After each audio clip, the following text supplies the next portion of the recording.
기묘가 뭘까? 기묘하다 들어봤지? 그럼 모사는 뭘까? 모사. 네, 우리말로 이거 번역을 해놔서 이사야 선지자가 예수님의 탄생을 예언할 때 말씀하신 거예요. 그분의 이름은 기묘자라, 모사라, 영존하신 아버지라, 평강의 왕이라 할 것입니다. 이렇게 이사야서에 나오는 예언인데요. 영어로 하면 조금 이해하기가 쉽습니다. 기묘는 원더풀, 놀랍다. 이해되시죠? 쏙쏙 들어오죠? 모사는 카운셀러가 뭐하는 사람이죠? 상담자, 들어주고 위로해주고 답을 제시해주고. 그래서 예수님께서 우리의 놀랍고 우리를 위로하시고 상담하시는 분이라는 거예요. 저기 뒤에 보면요, 저희 교회 뒤에 벽에 그림이 걸려 있잖아요. Great, Mighty, Awesome, Wonder. 네, 이거 다 하나님의 성품, 예수님의 성품들이거든요. 그 중에 있는 성품이에요. 자, 이제 좀 이해를 하면서 중간에 나중에 후렴을 할 때는 Wonderful Counselor 영어로도 해볼게요. 자, 준비하시고. 기묘한 모사라, 기묘한 모사라, 전능의 왕, 영원한 내 아버지, 평강의 왕, 평강의 왕, 영원한 내 아버지, 전능의 왕.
하늘의 보좌를 버리고 이 땅에 오신 예수 그리스도, 그분의 구원의 은혜로 말미암아서 하나님의 자녀가 되고 이 자리에서 하나님을 예배하고 있습니다.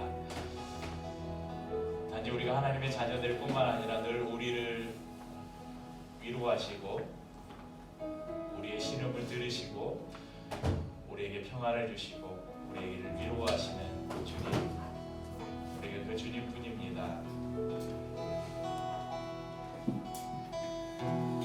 은혜 아니면 살아갈 수가 없네. 복음마저도 다 주의 것이니 세상 평안과 위로 내게 없어도 예수, 오직 예수뿐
말씀을 나누기 전에 우리 땅에 예수님께서 우리의 선물로 오셨잖아요. 그래서 여러분들에게 선물을 하나씩 드리도록 하겠습니다.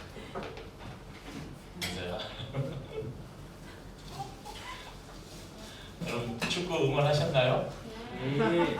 우리에게 큰 선물을 준 우리 가나를 기억하면서 제가 초콜릿인 줄 알고 주문을 했는데 초콜릿이 아니고 초코 우유였어요. 오늘은 우리 16강에 큰 공헌을 해줘 끝까지 우리가 못 올라가면 우루과이도 갈 수 없다라며 끝까지 2대 0의 점수를 지켜준 우리 가나 선수들과 국가에 감사하면서 네, 배고프시면 드시면서 설교를 들으셔도 됩니다. 롯데 거야? 강아지. 이 양이 푸르메 거 먹어도 되죠. 가나는 못돼요. 오늘 함께 나눌 말씀은 마태복음 1장 우리 신약성경 제일 앞부분 마태복음 1장 18절에서 마지막 25절까지 말씀을 함께 보겠습니다. 마태복음 1장 18절에서 25절 우리 한 절씩 이 말씀을 교독하면서 우리 하나님의 음성을 듣겠습니다. 예수 그리스도의 나심은 이러하니라. 그의 어머니 마리아가 요셉과 약혼하고 동거하기 전에 성령으로 잉태된 것이 나타났더니 이런 사람이라 그런 사람이지 아니하고 가난이 끊자고 하여. 이 일을 생각할 때에 주의 사자가 현몽하여 이르되 다윗의 자손 요셉아 내 아내 마리아 데려오기를 무서워하지 말라. 그에게 잉태된 자는 성령으로 된 것이라. 아들을 낳으니 이름을 예수라 하라. 믿는 그가 자기 백성을 자기를 데리고 권하게 하리라 하니라. 이 모든 일이 된 것은 주께서 선지자로 하신 말씀을 이루려 하심이니 이르시되 보라 처녀가 잉태하여 아들을 낳을 것이요 그 이름은 임마누엘이라 하리라. 이를 번역한즉 하나님이 우리와 함께 계시다 하니라.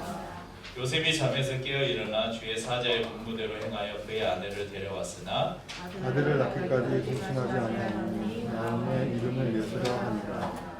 아멘.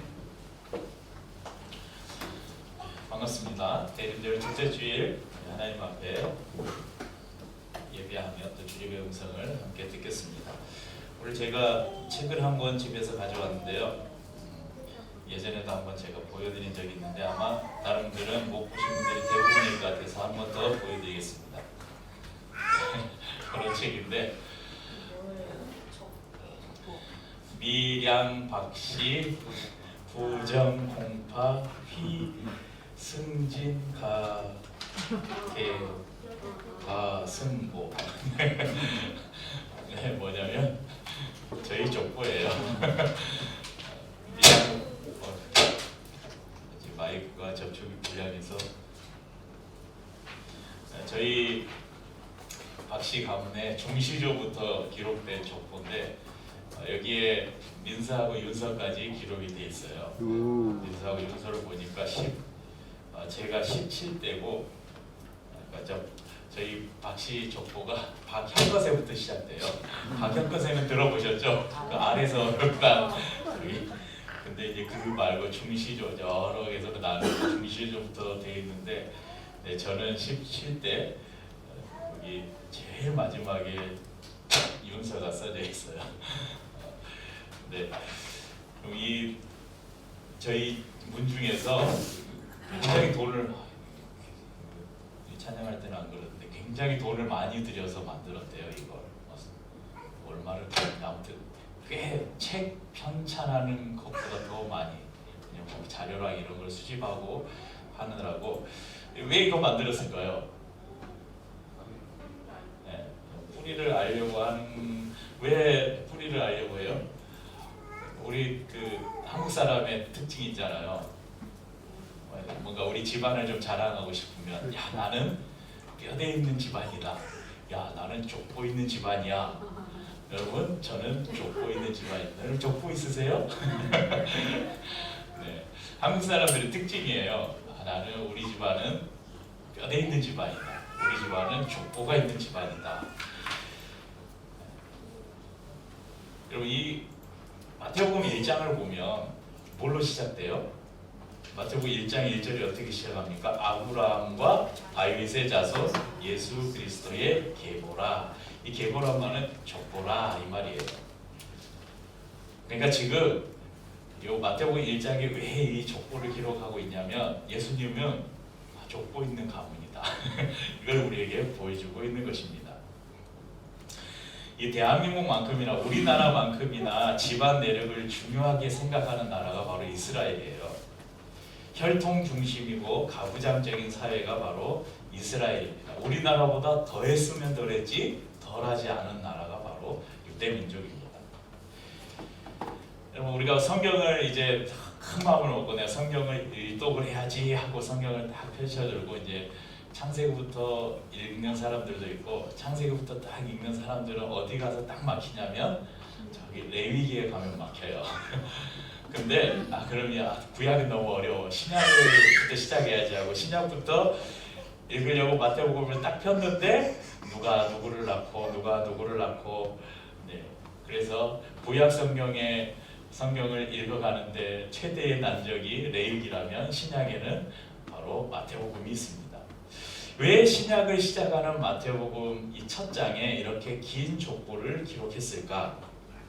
하나님께서 신약 성경 첫머리에 오늘 말씀 보면 17절에 걸쳐서 족보를 기록해 놓은 이유가 바로 오늘 여러분들에게 소개하려고 하는 그리고 우리가 만나려고 하는 예수 그리스도 그분이 얼마나 중요한 분인가 그분이 어떤 분인가를 강조하기 위해서 지금 제일 이 성령의 머리에 족보를 기록해 놓고 있다는 것입니다.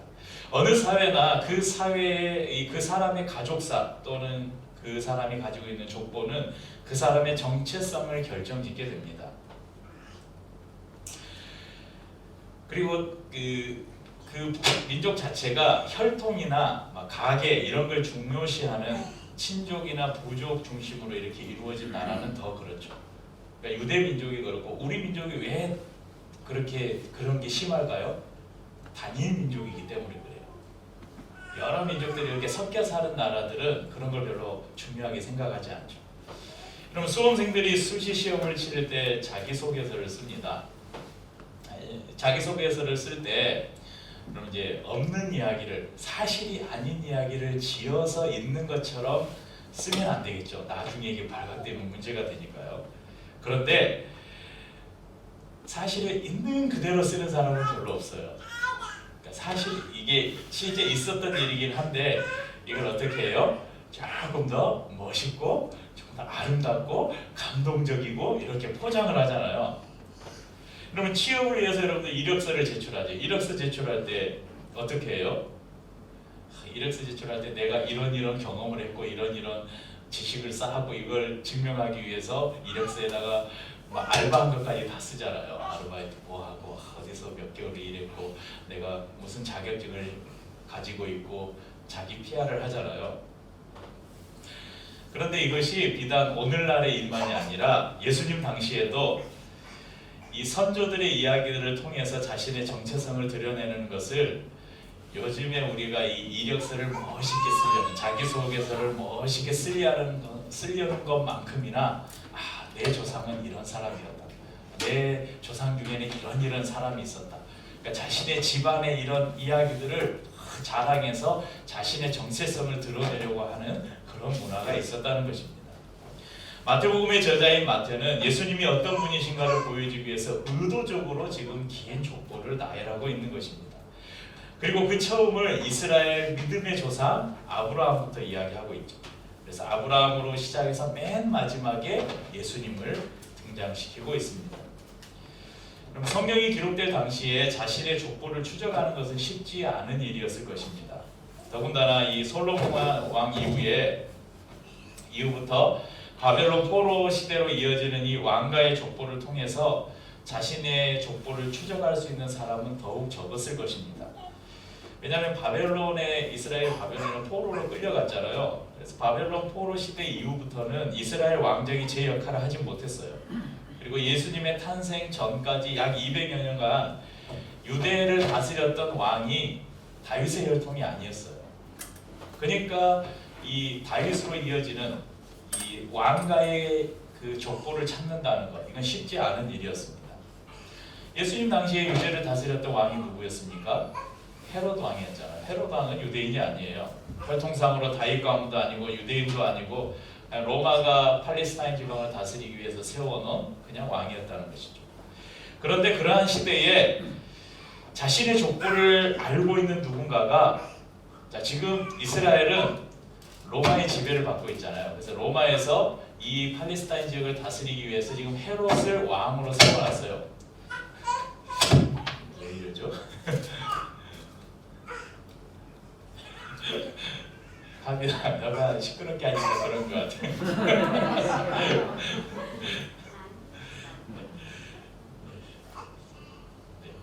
움직이지도 않는데 왜 이러지? 네, 그러니까 지금 이 로마의 지배를, 식민 지배를 받고 있는 유대에서 또 그 나라를 다스리는 로마가 세워놓은 왕이 있잖아요. 거기서 자는 말이 막 저는 이스라엘의 정통 다윗 왕의 가문을 이은 저는 왕가의 후손입니다 하고 누가 딱 등장하면 어떻겠어요?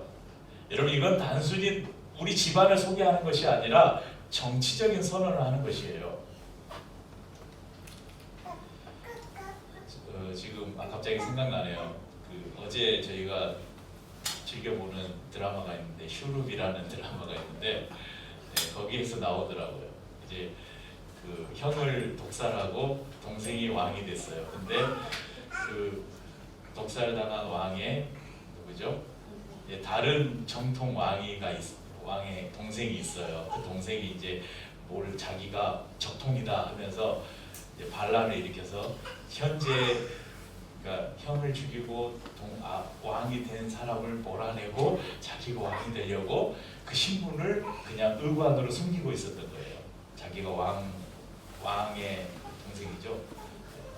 정통성을 가진 왕의 동생. 그러니까 그 형이 죽으면 내가 그다음 왕이 될 순서인데 왕위를 찬탈당한 거예요. 그래서 자신을 의관으로 신분을 숨기고 국내에 들어와서 막 그런 이야기가 이 슈룹이라는 김혜수가 주인공으로 등장하는 이 사극에 지금 하고 있어요. 오늘이 마지막 회입니다. 네, 이런 걸 보면 그런 게 나와요. 자신의 신분을 밝히면 내가 저 적통 왕의 동생이다, 다음 왕이 계승자는 나다 하고 나타나면 어떡해요? 바로 죽는 거예요. 그래서 그 어머니가, 그러니까 예전에 폐위된 중전이죠. 자기 어머니가 이 아들을 살리려고 바꿔치기예요. 다른 사람을 데리고 와서 자기 아들처럼 이제 폐위돼가지고 그냥 일반 평민으로 허름한 집에서 살아가는데, 자기 아들을 다른 사람에게 보내고 가짜를 데리고 와서 자기 아들처럼, 그냥 혹시 자기 아들을 죽이면 진짜 아들은 살리려고, 네, 이러죠. 그러니까 내가 왕의 동생이요 하고 나타나면 제거당하는 거예요. 여러분, 지금 예수님의 시대가 이런 시대예요. 내가 다윗 왕의 후손이요 하고 나타나면 여러분 어떻게 로마에게 이게 제거될지 모르는 그런 상황이죠. 네.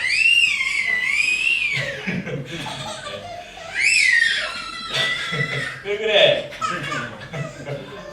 배고파서? 네. 그래서 자신이 혹시 다윗의 후손이라는 걸 알고 있어도 아마 조용하게 지냈을 거예요. 그런데 지금 마태가 예수님을 대신해서 바로 이 선언을 하고 있는 것입니다. 그래서 14대씩 묶어서 세 그룹으로 족보를 배치하고 있습니다. 17절에 보면 아브라함부터 다윗까지 한 대, 그리고 다윗으로부터 바벨론 포로로 잡혀갈 때까지를 한 대, 그리고 잡혀간 이후부터 예수님까지 여기를 한 세대. 그래서 14대를 세 부분으로 나눠서, 근데 이것을 다시 14대를 반으로 나누면 7세대가 6번이 되는 거죠. 그러니까 7은 이스라엘에서 상당한 의미를 가지고 있는 숫자입니다. 첫 14대의 계보는 다윗 가문의 기원과 그 영광을 보여줍니다. 그리고 두 번째 14대에서는 다윗 집안의 흥망성쇠를 보여주고요. 마지막 14대에서는 다윗 가문의 몰락을 보여주고 있습니다. 하지만 이 몰락은 완전한 멸망이 아니라 이 14대의 마지막에 이르러서 다시 찬란한 빛을 발하고 있습니다. 곧 다윗의 자손이신 예수 그리스도, 동시에 다윗의 주가 되시는 예수 그리스도를 통해서 다윗과 하나님께서 맺었던 언약을 다시 성취하시고 6번째 7세대의 그러니까 이게 14대가 3번인데 그걸 다시 7세대로 나누면 16세대잖아요. 6세대의 마지막이면서 새로운 7세대를 시작하는 왕, 바로 그분이 예수 그리스도다. 이것을 우리에게 보여주고 있는 것이죠. 이러한 족보의 기록은 예수님이 단지 육체적으로 요셉이라는 사람이 아들이었다는 것 이상의 의미를 가지고 있습니다. 이후에 소개되는, 저희가 오늘 읽은 본문에 소개되는 이제 이야기가 뭐냐면 예수님의 동정녀 탄생을 기록하고 있어요. 그러니까 예수님이 다윗의 혈통을 잇는 왕가의 후손으로서 그 메시아 왕가의 후손을 넘어서 메시아로서의 자격도 가지셨음을 선언하고 있는 것입니다. 그럼 마태복음 1장 1절에서 17절까지 기록된 이 족보를 자세히 여러분 살펴보면 특이점이 몇 가지 있는데요. 자, 아브라함이 이삭을 낳고 이삭은 야곱을 낳고, 주로 이렇게 기록되어 있어요. 아브라함, 그러니까 아버지가 아들을 낳고 그 사람이 누구를 낳고. 그런데 중간에 다른 문장이 들어간 부분들이 있어요. 그 부분들이 어디냐면 3절에 보면 유다는 다말에게서 베레스와 세라를 낳고, 그러니까 누구는 누구를 낳고 이렇게 기록되다가 중간중간에 누구는 누구에게서 누구를 낳고 이런 말이 기록되어 있어요. 이런 부분이 네 번이 나오는데요. 4절에는 유다는 다말에게서, 5절에서는 살몬은 라합에게서, 보아스는 루드에게서, 6절에는 다윗은 우리아의 아내에게서, 이렇게 네 번이 나와요. 여러분, 아까 제가 이력서 말씀드렸잖아요. 이력서나 자기소개서 쓸 때 자기의 부끄러운 이야기 써요? 자기가 실수했던 것 별로 자랑하고 숨기고 싶었던 이야기 쓰는 사람이 있어요? 없죠? 그런 것보다 더 멋있게 쓰려고 하잖아요. 여러분, 족보를 기록한다면 그 자기의 조상 중에 어떤 사람의 치부, 실수 이런 걸 기록하고 싶었을까요? 기록 안 했겠죠. 일부러 뺐겠죠. 그런데 오늘 이 성경에는 누구는 누구에게서 누구를 낳고 그 들어가는 이름들이 있잖아요. 그 이름들이 다 자랑할 만한 이름들이 아니에요. 그리고 유다의 며느리, 유다는 다말에게서 베레스와 세라를 낳는데, 이 다말이 누구예요? 유다의 며느리였어요. 또 라합은 누구였습니까? 신분이 기생이었어요. 룻은 어떤 사람이었습니까? 룻은 이방 여자였어요. 우리아의 아내 바세바잖아요. 누구? 우리아의 아내, 딴 사람의 아내 빼앗아 가지고 자기 왕 부인으로 삼았잖아요, 다윗이. 그러니까 이런 그 사람들의 이야기는 부끄러운 이야기예요. 어떻게 보면 숨기고 싶은, 족보에서 그냥 빼버렸으면 좋은 이야기예요. 그런데 성경은 그것을 정직하게 기록하고 있어요. 이를 통해 하나님께서 우리에게 보여주시는 것이 무엇인가? 하나님의 구원 계획에는 그러니까 남자의 계보만 있는 게 아니라 누구에게서 누구를 낳았다고 하면서 유대인만이 아니라 남자만이 아니라 모든 인류, 모든 죄인들을 포함하고 계시는 것을 볼 수 있습니다. 또한 이렇게 특별한 방법으로 예언을 성취해 오셨다면 이후에 기록하는 이 마리아의 동정녀 탄생, 즉 성령의 잉태로 말미암아 아이가 태어났다, 이 이야기가 지어낸 이야기가 아니라 하나님께서 새로운 일을 행하시기 위해서 나타내신 일이라는 것을 미리 우리에게 보여주는 것이죠. 그래서 오늘 1절에서 17절까지 제가 짧지 않은 시간을 족보에 대해서 말씀을 드렸습니다. 이제 이 족보를 우리가 머릿속에 담고 18절부터 25절까지 오늘 본문을 살펴보려고 합니다. 자, 이 오늘 본문을 제가 이야기식으로 여러분들에게 우리 주어지가 이해할 만한 이야기를 해드리겠습니다. 나사렛이라는 곳에 요셉과 마리아가 살고 있었어요. 두 사람은 결혼을 하기로 약속을 했어요.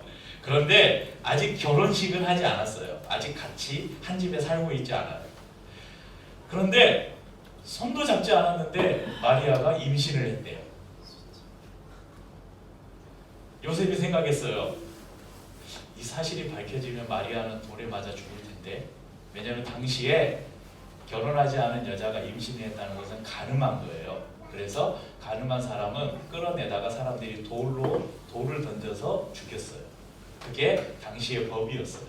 그러니까 요셉이 생각하기에 이걸 내가 밝히면 마리아가 돌에 맞아 죽을 것 같으니까 그냥 조용히 이 결혼을 어떤 일로 하자 그렇게 마음을 먹었어요. 그런데 어느 날 천사가 나타나서 마리아가 임신한 것은 성령을 통해서 하나님께서 하신 일이다. 그러니까 두려워하지 말고 마리아를 데리고 와서 마리아와 결혼해라. 자, 그래서 요셉이 마리아를 데리고 왔어요. 그리고 그 하나님의 사자가 아들을 낳으면 꼭 이름을 예수라고 지어라. 요셉은 하나님의 말씀에 순종했어요. 여기까지가 25절까지 이야기입니다. 주원이 다 이해했지? 그래. 여러분, 하나님의 사자가 지시한 아이의 이름이 뭡니까? 예수. 이 예수라는 이름은요, 유대 사회에서 그 특별한 이름이 아니에요. 우리나라에 그 영희, 철수 영희 있잖아요. 그냥 이런 이름처럼 아주 흔한 이름이었어요. 여러분, 히브리어식 표현의 헬라식으로는 예수라고 하는데 히브리식 표현에서는 여호수아라고 하죠. 예수아라고도 하고 다 예수라는 이름이에요. 이제 화요일 넘어가는 거 새벽에 이제 브라질하고 축구를 할 텐데 브라질에 보면 저기 가브리엘 제수스가 있어요. 야, 이름도 어떻게 그렇게 거룩한지 모르겠어요. 사람들이 그러더라고. 야, 이 브라질하고는 안 되겠다. 쟤들 너무 이름부터가 거룩해서. 가브리엘은 저기 천사장이고 제수스는 지저스, 예수를 그 사람들 발음으로 제수스라고 그대로 읽어서 제수스라고 하는 거예요. 우리는 JESUS를 지저스라고 읽잖아요. 그 사람들 그대로 제수스라고. 가브리엘 제수스래요. 이 예수는 흔한 이름이었어요, 당시에. 그런데 하나님께서 아들을 낳을 것인데 그 이름을 예수라고 해라. 그런데 그 이름의 뜻이 뭐냐면 여호와가 구원하신다.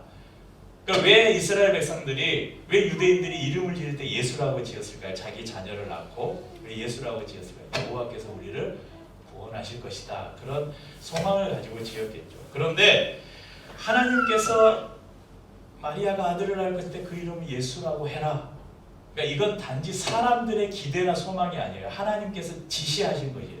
이제 여호와께서 구원하실 것이다. 누구를 통해서? 이 예수를 통해서. 족보를 통해서 성경은 분명히 예수님께서 다윗의 혈통으로 오셨음을 증거하셨습니다. 하지만 인류를 구원할 구원자는 죄가 있어서는 안 되죠. 그래서 육신의 혈통으로 오는 것만으로 만족스럽지 않습니다. 죄인이 죄인을 대신할 수 없죠. 그래서 특별한 탄생이 필요했습니다. 그것이 뭡니까? 사람의 생명 법칙이 아니라 하늘의 법칙이 필요했어요. 그게 바로 남녀의 육체적인 결합이 아닌 성령으로 말미암아 잉태되는 것이었습니다. 그러니까 예수님은 다윗의 족보를 통해서 오셨는데 사람의 생명 법칙과는 다른 탄생을 하셨던 거예요. 그래서 다윗의 혈통이라는 것은 예수님의 인성을 나타낸다면 성령으로 잉태되었다는 것은 예수님의 신성을 우리에게 보여줍니다. 그리고 오늘 본문에 예수님에 대한 또 다른 표현이 하나 나와요. 23절 한번 읽어볼까요? 보라, 처녀가 잉태하여 아들을 낳을 것이요 그의 이름은 임마누엘이라 하리라 하셨으니 이를 번역한즉 하나님이 우리와 함께 계시다 하니라. 이사야서 선지자가 예언한 말씀을 인용한 것입니다. 이사야서 7장 14절에 그러므로 주께서 친히 징조를 너희에게 주실 것이라 보라, 처녀가 잉태하여 아들을 낳을 것이요 그의 이름을 임마누엘이라 하리라. 이사야 선지자가 예언한 말씀을 지금 마태가 인용하고 있습니다. 여러분, 예수라는 이름은 이스라엘에서 흔한 이름이라고 말씀드렸죠. 그런데 임마누엘이라는 이름은 누구에게도 주어진 이름이 아니에요. 왜냐하면 임마누엘의 이름의 뜻이 뭐라고요? 하나님이 우리와 함께 하신다. 하나님이 나와 함께 하신다. 여러분, 당시에 그 이스라엘 백성들, 그러니까 유대 사람들은 하나님이 내 앞에 나타나신다 그러면 죽는 줄 알았어요. 그래서 이사야 선지자도 환상 가운데 하나님이 그 앞에 나타나니까 어땠어요? 땅에 머리 그냥 박고 누운 거예요. 그러니까 죄인인 인간이 거룩하신 하나님을 만난다는 것은 곧 죽음을 의미했어요. 그래서 하나님이 나와 함께 하신다? 이게 두려운 일이거든요. 그래서 임마누엘을 이름으로 짓지 않았어요. 그런데 하나님께서 그 이름을 임마누엘이라 하라. 하나님이 우리와 함께 하신다. 그러면 바로 예수 그리스도, 이 땅에 오신 예수 그리스도를 통해서 하나님께서 우리에게 말씀해 주시려고 하는 게 뭡니까? 예수 그리스도를 통해서 내가 너희와 함께 하겠다는 것입니다. 그러면 마태는 제일 앞에 이 마태복음 1장에서 임마누엘이라는 이름을 통해서 하나님이 우리와 함께 하신다고 기록하고 있어요. 그리고 마태복음 28장 20절, 마태복음의 제일 마지막 절에서는 뭐라고 말하냐면 내가 너희에게 분부한 모든 것을 가르쳐 지키게 하라. 내가 세상 끝날까지 너희와 항상 함께 있으리라. 1장에서 우리와 함께 하신다, 하나님이 우리와 함께 하신다고 마태가 기록했는데 마지막 28장 20절에서도 하나님이 우리와 함께 계시겠다 그렇게 기록하고 있습니다. 요한복음 1장 14절에는 이런 말씀이 있습니다. 말씀이 육신이 되어 우리 가운데 거하심에 우리가 그의 영광을 보니 아버지의 독생자의 영광이요 은혜와 진리가 충만하더라. 여러분, 말씀이 육신이 되어 우리 가운데 거하심에, 이 거하심에라는 이 이름의 뜻은 장막을 치다, 쉬운 말로 하면 함께 산다, 이런 말입니다. 그러니까 하나님이 우리와 함께 사신다는 것입니다. 예수님에게 주어진 두 이름, 예수와 임마누엘의 약속은 그대로 이루어졌습니다. 여호와는 구원하신다는 예수님의 이름처럼 다윗의 후손으로 오셨으며 성령으로 말미암아 잉태된 죄 없으신 분이 인류를 대신해서 십자가를 지심으로 여호와의 구원을 이루셨습니다. 그리고 성령을 통해 우리 안에 거하심으로 예수를 구주로 고백하는 모든 사람들의 마음속에 그분은 집을 지으시고 우리 자신을 성전 삼으셔서 우리 안에 거하시며 우리와 함께 살고 계십니다. 2000여 년 전 창조주이신 하나님의 외아들이 인간의 몸을 입고 자신이 창조한 이 피조 세계로 들어오셨습니다. 그분의 이름은 예수, 그리고 임마누엘이십니다. 우리를 구원하실 구원자이고 우리와 함께 하시는 하나님이십니다. 그럼 예수님께서 제자들을 향해서 물었잖아요. 너희는 나를 누구라 하느냐? 베드로가 자신 있게 대답했습니다. 주는 그리스도시요 살아계신 하나님의 아들이십니다. 여러분, 이 베드로의 고백에 여러분도 동의하십니까? 예수님이 너희는 나를, 오늘 예수님이 여러분에게 물으셔요. 너희는 나를 누구라 생각하느냐? 그럼 여러분 어떻게 고백하시겠습니까? 주는 그리스도시요 살아계신 하나님의 아들이십니다. 예수는 구원자이시고 예수는 우리와 함께 하십니다. 이것이 여러분의 고백이 맞습니까? 그렇다면 그렇게 고백하는 사람들 가운데 그럼 예수님이 함께 계셔요. 우리에게 구원을 선물로 주셨습니다. 우리 안에 장막을 치시고 우리와 함께 거하십니다. 그래서 성탄을 기억하고 기념한다는 것은 내가 구원받은 자인 것을 확신하는 시간이에요. 하나님이 우리와 함께 하신다는 사실을 기억하는 시간입니다. 그리고 여기에서 끝나는 것이 아니라 구원받은 자는 어떻게 살아야 할 것인가? 하나님과 함께 살아가는 자의 삶은 어떠해야 되는가를 늘 생각하고 그 삶을 살기를 소원해야 한다는 것입니다. 이건 다음 시간을 위해서 남겨두겠습니다. 예수 그리스도를 구원자로 고백하는 성도, 하나님이 우리와 함께 하신다는 그 사실을, 임마누엘의 삶을 사는 성도는 어떤 삶을 살아야 될지, 그것이 어떻게 보면 예수님이 이 땅에 오신 진정한 의미이기도 하겠죠. 우리 다음 시간에 계속해서 이 말씀을 여러분과 함께 나누도록 하겠습니다. 함께 찬양하고 성찬을 나누겠습니다. 우리가 지금 부를 이 찬양의 고백 속에 오늘 들은 말씀에 엑기스로, 말씀이 엑기스로 담겨 있습니다.